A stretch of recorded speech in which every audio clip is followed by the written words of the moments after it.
আসসালামু আলাইকুম, শুভ সকাল সবাইকে। এখন বাজে হচ্ছে ভোর 5টা। আল্লাহর রহমতে ঢাকার উদ্দেশ্যে রওনা হইলাম।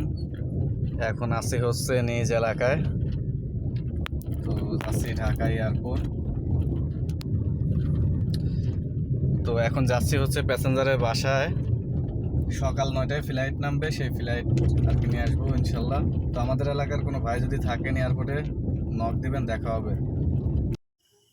অবশেষে প্যাসেঞ্জারকে উঠিয়ে রওনা হইলাম ঢাকা এয়ারপোর্টের উদ্দেশ্যে।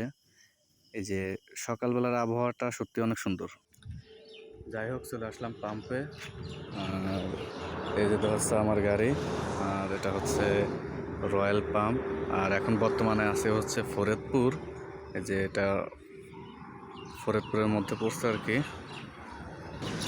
তো আমার গ্যাস নেওয়া শেষ, তো এখন আবার ইনশাল্লাহ ঢাকার উদ্দেশ্যে রওনা হবো। চলেন এয়ারপোর্টে দেখা হবে। গ্যাস নেওয়া শেষ করে চলে আসলাম রাজবাড়ী রাস্তার মোড়, ফরিদপুর। তো অনেকে চিনেন রাজবাড়ী রাস্তার মোড়। এখান থেকে এখন আমাদের যাইতে হবে হচ্ছে পদ্মা সেতু রাস্তায়। অবশেষে চলে আসলাম ভাঙ্গা গোল চত্বর।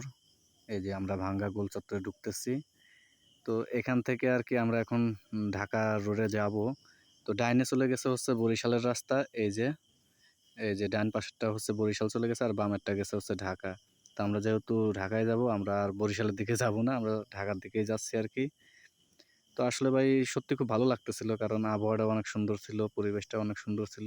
সবকিছু মিলিয়ে আলহামদুলিল্লাহ অনেক ভালো লাগতেছিল।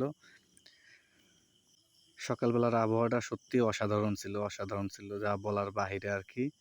যাক, তারপরেও সবকিছু মিলে আল্লাহর নাম নিয়ে চললাম আর কি। গাড়ি চালাইতে চালাইতে চলে আসলাম হচ্ছে পদ্মা সেতুর টোলে। এখন টোল দেব, টোল দেওয়ার পালা, কারণ টোল ছাড়া তো আর আমাকে যাইতে দেবে না। টোল দিয়ে তারপর আমাকে ব্রিজে উঠতে হবে। সেতুর টোল দিয়ে এখন অবস্থান করতেছি হচ্ছে সেতুর উপরে। বাম পাশে হচ্ছে নদী, আর আমরা যাচ্ছি হচ্ছে ঢাকার দিকে। সেতু পার হয়ে চলে আসলাম হচ্ছে এলিভেটেড এক্সপ্রেসওয়েতে।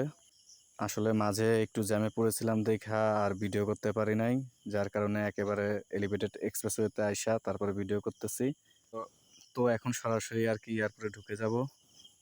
এক্সপ্রেসওয়েতে কিন্তু 80-র উপরে টান উঠানো নিষেধ। যাই হোক, আমার কিন্তু 70-এরও একটু নিচে ছিল, কারণ 80-র উপরে উঠলে অটো মামলা হয়ে যাবে। এই কারণে আমি আস্তে আস্তে যাচ্ছিলাম।